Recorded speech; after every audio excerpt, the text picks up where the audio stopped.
欢迎来到沪江网校韩语课堂。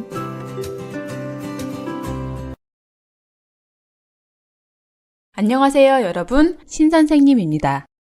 오늘은 고민과 조언이라는 주제로 관련 어휘를 살펴보도록 하겠습니다. 여러분도 고민이 많이 있죠?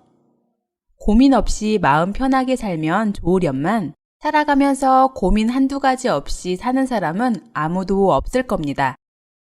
우리가 살면서 부딪히는 많은 일들이 모두 선택의 연속인 것을 생각한다면 그 선택의 순간마다 고민이 생기지 않을 수 없겠죠?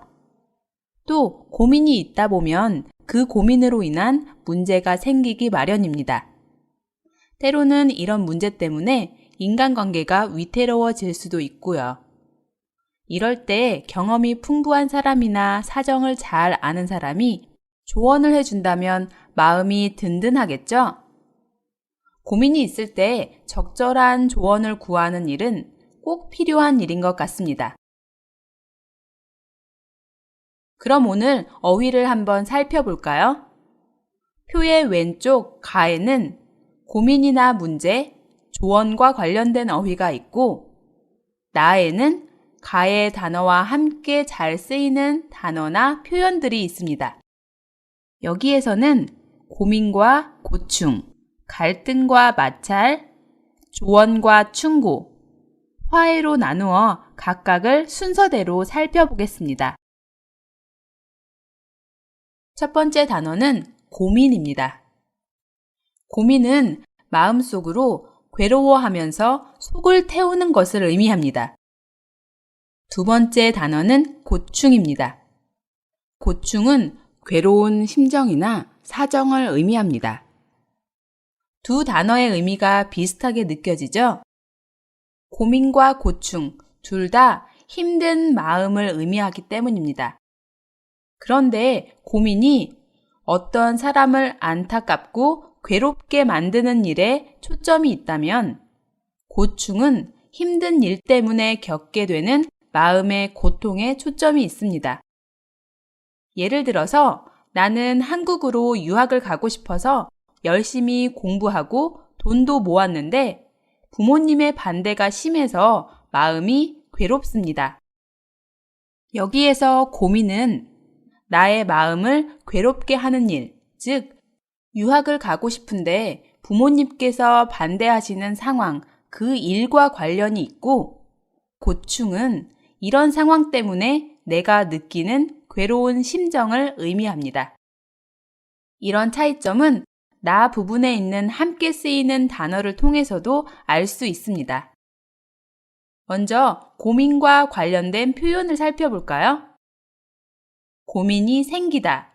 고민이 생기다는 고민할 만한 일, 즉 고민거리가 없었는데 있게 된다라는 의미입니다.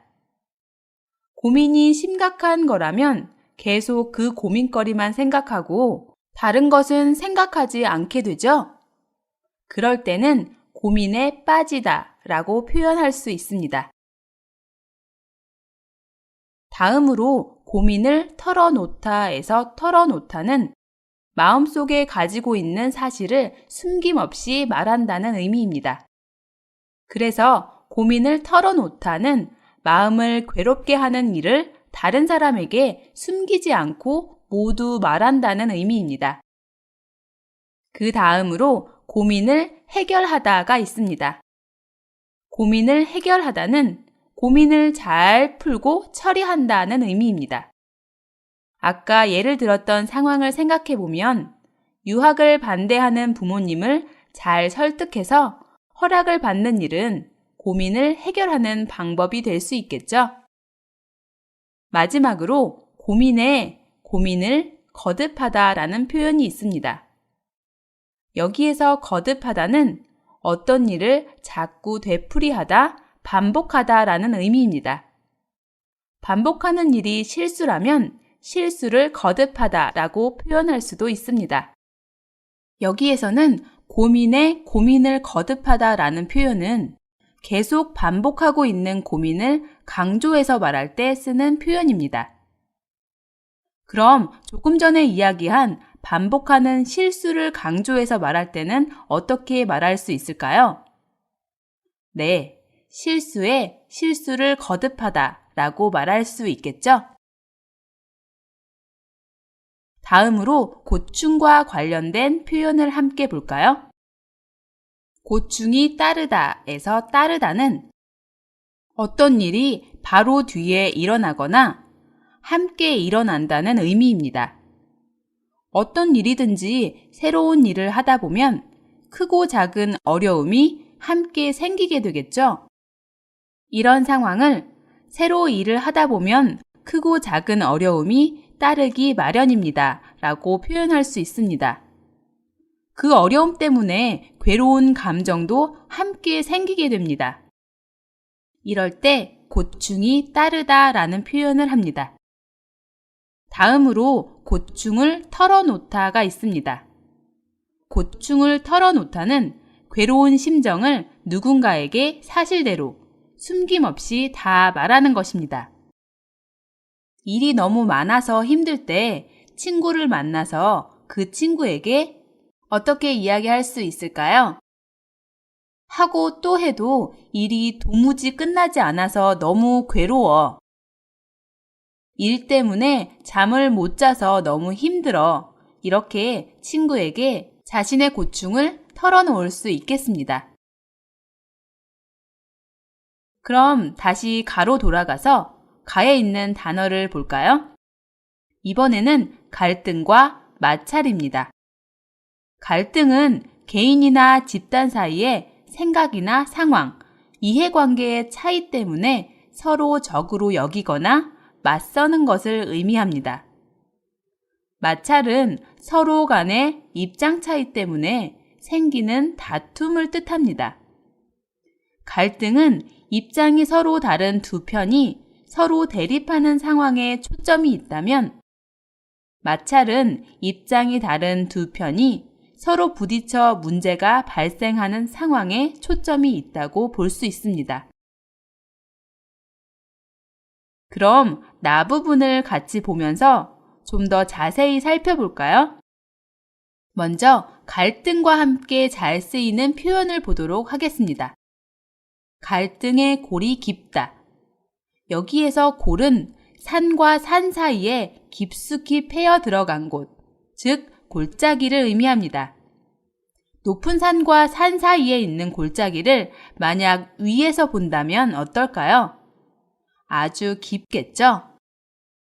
갈등의 골이 깊다는 갈등의 정도가 매우 심한 편을 비유적으로 표현한 것입니다. 또 갈등이 심화되다가 있습니다. 갈등이 심화되다는 갈등의 정도가 점점 심해지다, 커지다의 의미입니다. 다음 갈등을 해소하다에서 해소는 좋지 않은 일이나 감정 따위를 풀어서 없애는 것을 의미합니다. 그래서 갈등을 해소하다는 갈등을 없애다의 의미입니다. 또 갈등을 빚다에서 빚다는 부정적인 일이나 현상을 만들어내다라는 의미로 갈등을 빚다라고 한다면 갈등을 만들어내다라는 의미로 볼 수 있겠습니다. 자, 이번에는 마찰과 함께 쓰이는 표현을 볼까요? 마찰의 정도가 클 때 마찰이 심하다라고 표현할 수 있습니다. 그리고 마찰을 겪다에서 겪다는 어렵거나 힘든 일을 당하여 치르다라는 의미로 어떤 일로 다른 사람과 부딪혀 이런저런 다툼이 있는 것을 경험할 때 마찰을 겪다라고 말할 수 있습니다. 마지막으로 마찰을 일으키다라고 했습니다. 마찰을 일으키다에서 일으키다는 어떤 사태나 일이 일어나게 하다라는 의미입니다. 그래서 마찰을 일으키다는 마찰을 일어나게 하다의 의미로 볼 수 있습니다. 이번에는 조언과 충고를 살펴보겠습니다.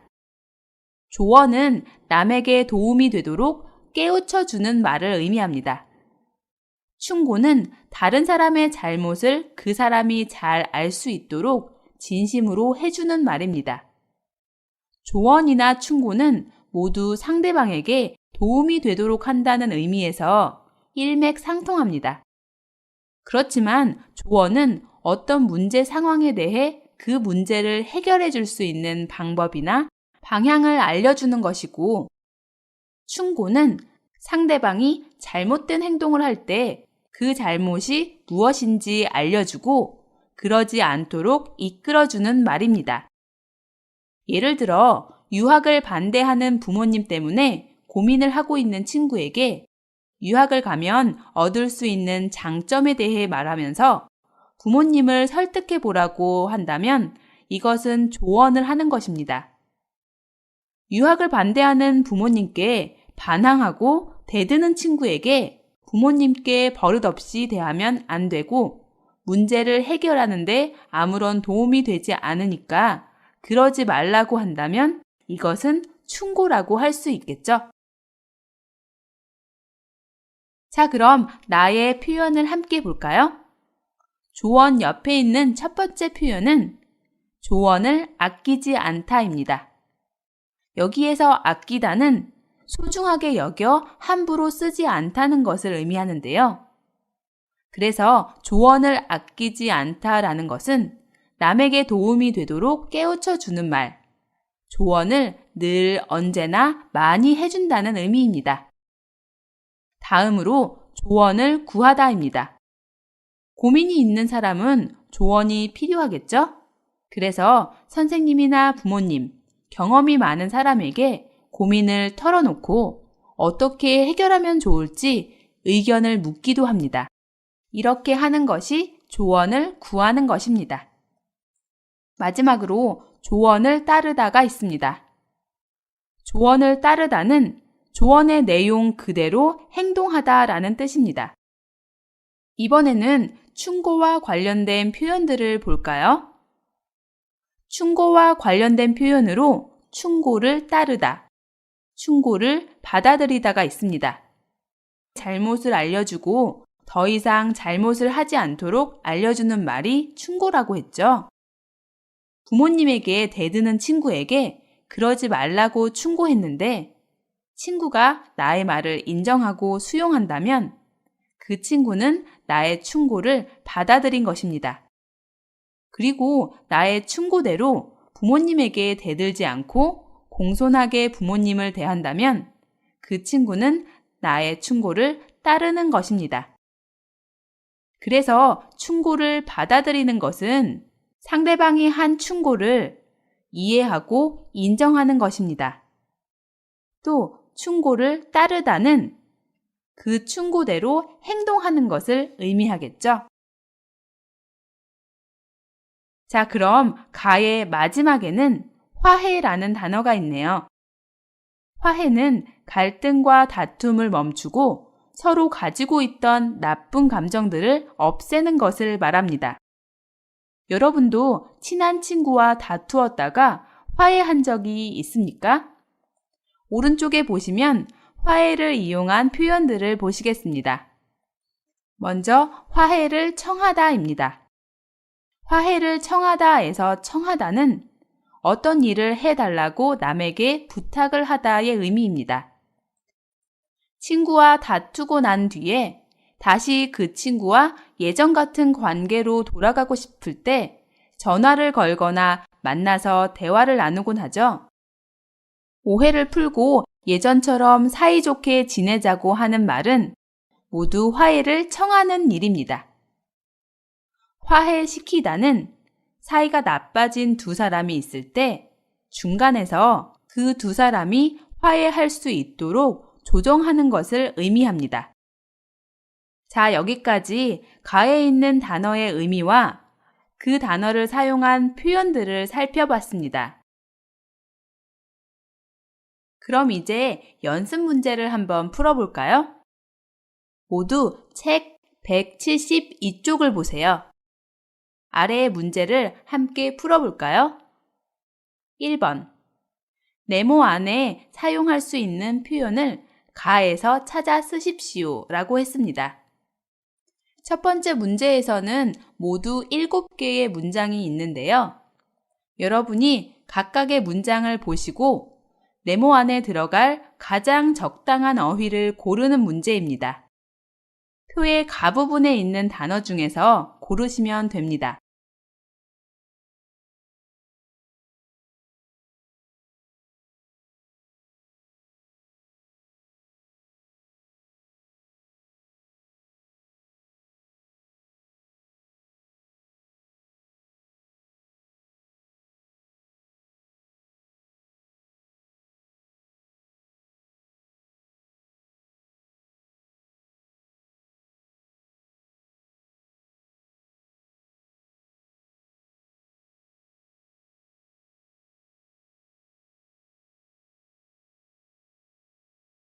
모두 문제를 푸셨나요? 그럼 한 문장씩 선생님과 살펴보도록 하겠습니다. 1번. 부모님에게도 털어놓지 못할 이가 생겼다 라고 했습니다. 여기에서 생겼다와 어울리는 말을 가에서 고른다면 고민이 어울릴 것 같죠? 또 앞에 털어놓다가 있네요. 고충, 고민 모두 털어놓다와 함께 쓸 수 있었습니다. 그렇지만 조금 전에 설명했듯이 고민은 마음을 괴롭게 하는 일에 초점이 있고 고충은 어떤 일 때문에 괴로운 심정과 관련이 있습니다. 그래서 부모님에게도 솔직하게 말할 수 없을 정도로 마음을 괴롭고 힘들게 하는 어떤 일이 생겼다는 의미로 부모님에게도 털어놓지 못할 고민이 생겼다라고 할 수 있겠습니다. 자, 그럼 두 번째 문장도 보시겠습니다. 2번. 이혼의 위기를 겪던 부부가 대화를 통해 을을 해소했다라고 했습니다. 이혼을 생각할 정도의 부부라면 두 사람 사이에 서로 다른 의견과 입장이 대립되는 경우, 즉 갈등이 아주 심했겠죠. 그런데 대화를 통해 부부가 이 갈등을 모두 풀고 없앴다는 의미입니다. 그래서 갈등이라는 단어를 넣으시면 되겠습니다. 이혼의 위기를 겪던 부부가 대화를 통해 갈등을 해소했다. 자, 그럼 계속해서 세 번째 문장을 보시겠습니다. 3번. 양국 간의 무역으로 인한 이가 점점 커지고 있다라고 했습니다. 모든 나라는 무역을 할 때 수출은 많이 하고 수입은 적게 하고 싶어 하겠죠? 그런데 두 나라 사이에 이런 이해관계가 잘 맞지 않으면 무역 협상이 이루어지지 않고 때로는 상대국에 항의를 하는 시위가 일어나기도 하는 등 이런저런 다툼과 문제, 즉 마찰이 일어납니다. 마찰을 넣어서 문장을 완성하시면 되겠네요. 양국 간의 무역으로 인한 마찰이 점점 커지고 있다. 자, 그럼 네 번째 문장을 보시겠습니다. 나는 두 사람을 시키기 위해 가능한 모든 노력을 기울였다 라고 했습니다. 여기에서 기울이다는 정성이나 노력을 한 곳으로 모으다, 집중하다의 의미입니다. 그래서 모든 노력을 기울인다는 것은 어떤 목적을 위해 모든 노력을 다한다의 의미입니다. 문맥으로 볼 때 전체 문장은 나는 두 사람의 갈등과 다툼을 멈추게 하고 관계를 예전처럼 좋게 만들기 위해 내가 할 수 있는 모든 노력을 다했다라는 의미로 만들 수 있겠죠? 그래서 갈등과 다툼을 멈추게 하고 나쁜 감정을 없애는 것, 즉 화해라는 단어가 들어가면 되겠죠? 나는 두 사람을 화해시키기 위해 가능한 모든 노력을 기울였다 라고 하시면 되겠네요. 다음 문장을 볼까요? 5번. 그분은 언제나 내게 을을 아끼지 않으시는 내 인생의 스승이시다. 인생의 스승이라고 부를 정도의 사람이라면 어렵고 힘든 일을 만날 때마다 도움이 되는 해결 방법을 늘 가르쳐 주시는 분이라고 할 수 있겠죠. 그래서 남에게 도움이 되도록 깨우쳐 주는 말이라는 의미의 조언이 들어가면 자연스럽겠네요. 그분은 언제나 내게 조언을 아끼지 않으시는 내 인생의 스승이시다. 자, 그럼 다음 문장도 보실까요? 6번. 입에 쓴 약이 몸에 좋다고 지금 당장은 듣기 싫더라도 친구의 을을 받아들이는 게 좋을 듯 싶다. 여기에서 입에 쓴 약이 몸에 좋다라는 것은 약은 쓰고 맛이 없지만 병을 고쳐서 몸을 건강하게 만드는 것처럼 충고나 교훈은 듣기 싫지만 잘 받아들이고 고맙게 생각한다면 도움이 된다는 의미입니다. 따라서 이 속담 뒤에 당장은 듣기 싫더라도 친구의 충고를 받아들이는 게 좋을 듯 싶다라는 문장이 이어져야 합니다. 잘못을 지적하는 말은 누구라도 듣기 싫지만 나를 위해 진심으로 충고를 해주는 친구가 곁에 있다면 늘 마음이 든든하겠죠? 자, 그럼 마지막 문장도 볼까요? 7번. 유명인이 되면 사생활을 포기해야 하는 이가 따른다. 텔레비전에서 나오는 연예인이나 방송인처럼 사람들에게 얼굴이 널리 알려진 유명인들은 대중의 호기심을 끌기 마련이죠. 특히 대중은 스타의 연애나 결혼생활, 육아와 같은 사생활에 관심이 많습니다. 사생활은 개인적인 일상생활이기 때문에 다른 사람에게 공개해서 보여주고 싶지 않은 부분도 있을 겁니다. 그렇지만 유명인들은 원하지 않아도 사생활이 공개되는 경우가 많습니다. 그래서 유명인이 되면 개인의 사생활을 포기해야 하기 때문에 괴로운 감정, 그런 기분이 함께 생기게 될 겁니다. 즉, 고충이 따릅니다. 고충을 쓰시면 되겠죠? 유명인이 되면 사생활을 포기해야 하는 고충이 따른다. 자, 그럼 이제 책 173쪽을 보세요. 두 번째 문제는 아래 지문을 읽고 빈칸에 알맞은 표현들을 찾아 쓰는 연습 문제입니다. 이번에는 나에서 찾아보세요.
모두 찾아 쓰셨나요?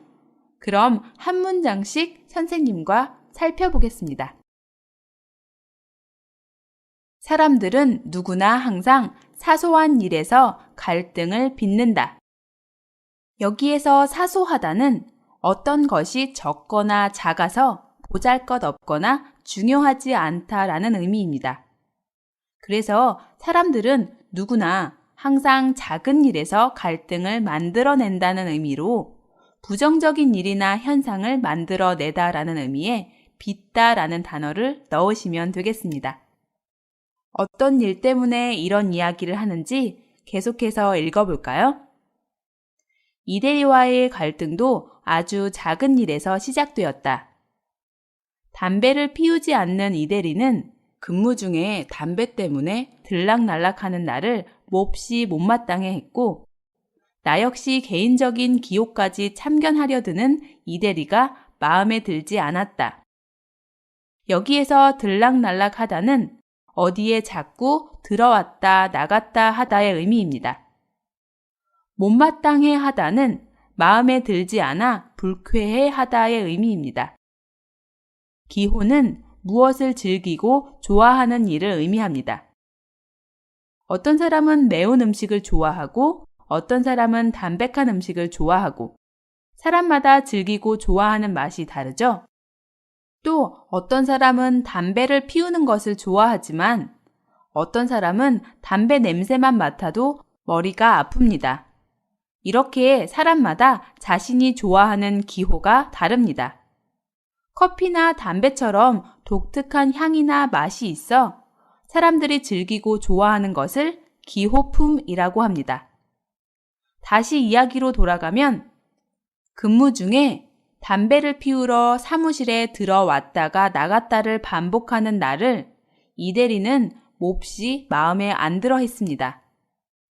나 역시 개인적인 기호를 자꾸 참견하려고 하는 이대리가 싫었죠. 이대리와 나는 서로를 마음에 안 들어 하고 있네요. 계속해서 읽어볼까요? 결국 업무에서도 이대리와 나는 여러 차례 마찰을 일으켰고 윗사람들에게도 이런 사실이 알려져 나에 대한 평가는 나빠져 갔다. 개인적인 이유로 서로를 마음에 들어하지 않던 나와 이대리는 결국 업무에서도 부딪히는 일들이 생겼다는 의미로 마찰을 만들어내다라는 의미인 마찰을 일으켰고 라고 써 넣었습니다. 또 어렵거나 힘든 일을 당하여 치르다의 의미인 겪다라고 써도 됩니다. 문장에 맞게 쓰면 마찰을 겪었고 라고 쓰시면 되겠죠?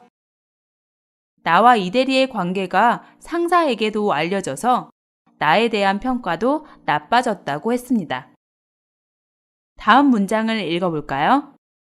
나의 회사 생활은 점점 더 고통스러워졌고 결국 회사를 그만두는 게 좋지 않을까? 밤이면 밤마다 심각하게 고민에 고민을 거듭했다. 여기에서 매일 밤 고민을 하면서 또 고민을 하고 자꾸 고민을 반복했다라는 의미가 들어가야겠죠? 나에서 알맞은 표현을 찾으시면 바로 고민에 고민을 거듭하다라는 표현이 적당하겠습니다. 처음에는 두 사람만의 문제였는데 윗사람들에게도 알려지고 나에 대한 평가도 나빠졌으니 회사 생활이 힘들어질 수밖에 없었겠네요. 이제 어떻게 해야 할까요?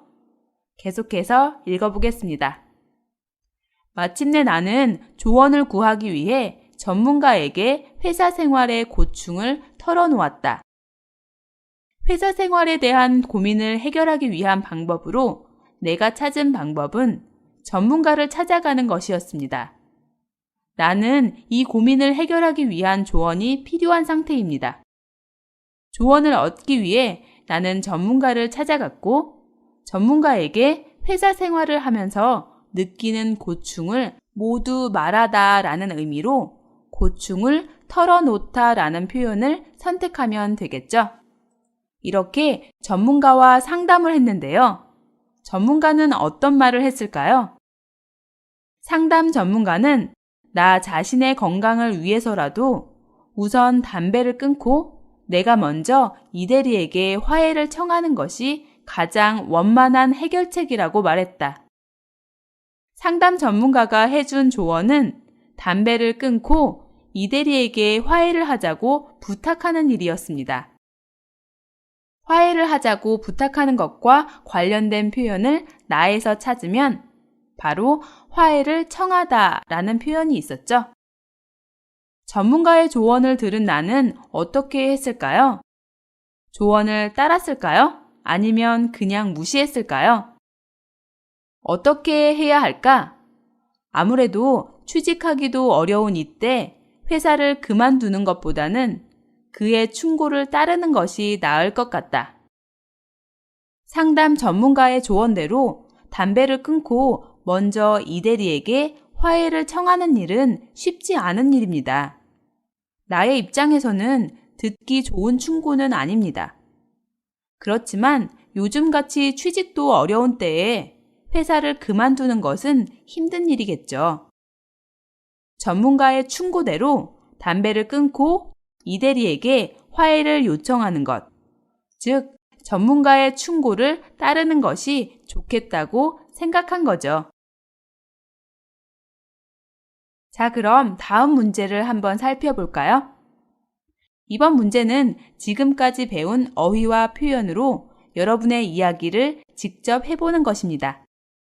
여러분이 가진 문제, 그리고 그 문제의 원인과 해결 방법에 대한 내용을 이야기하시면 됩니다.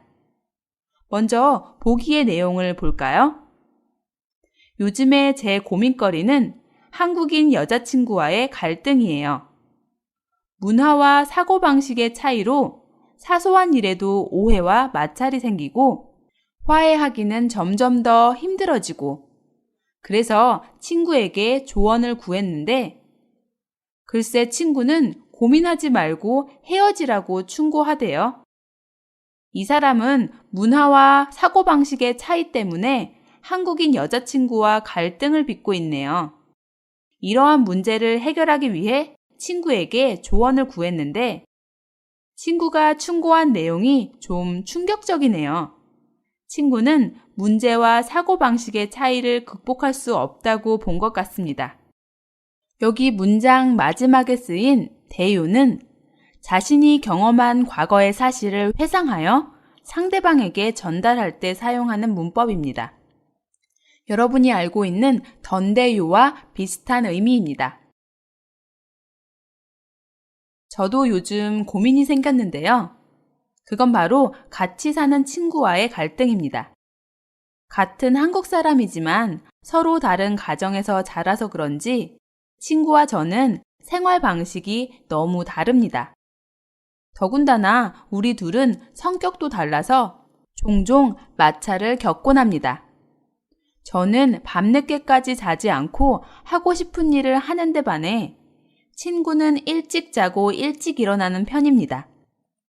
어느 날 그 친구는 저에게 밤늦게 자는 버릇을 고치라고 충고를 했습니다. 저는 그 친구가 너무 자신의 방식만 강요하는 것 같아서 화가 났습니다. 결국 갈등의 골이 깊어져서 며칠 동안 서로 아무 말도 하지 않고 지냈습니다. 이런 사정을 잘 아는 또 다른 친구가 같이 사는 친구와 저에게 둘 다 너무 자신의 입장만 주장하고 서로를 배려하지 않으니까 갈등이 심화되는 거라고 하면서 함께 공동생활의 규칙을 만들어 보라고 했습니다. 우리는 그 친구의 충고를 받아들이기로 했습니다. 우리는 더 이상 마찰이 생기지 않도록 여러 규칙을 만들어서 지키고 있습니다. 여러분은 어떤 고민이 있으세요?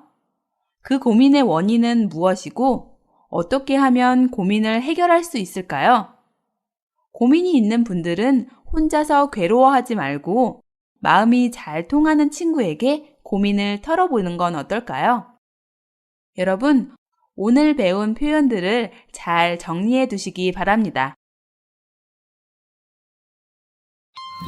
我们来做个小练习吧。